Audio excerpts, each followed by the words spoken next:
Now to another of our state election seat profiles. Footscray in Melbourne's inner west has been Labor heartland for more than 80 years.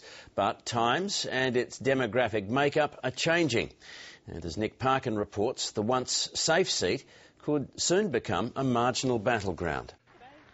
Like other electorates in inner-city Melbourne, the Greens believe the seat of Footscray is rapidly turning their way. The biggest thing is that people are fed up with being neglected and taken for granted by the Labor Party.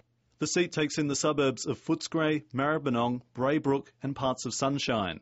More than 40% of residents were born overseas, and the seat has a high proportion of renters and a growing number of mortgage holders.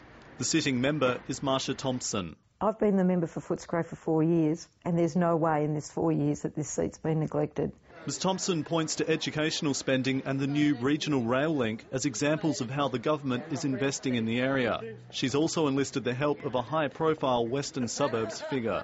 I've been whistling for a long time, but now that the whistle's been heard. But opposing candidates say the electorate has been ignored for years in public transport, health and law and order. The infrastructure in the West is the poorest. For whatever reason, when the state government actually promises to do something, it's always a very cheap and nasty version of what the eastern suburbs actually gets. Well, they just take our taxes and therefore don't worry about us because it's always been a safe seat.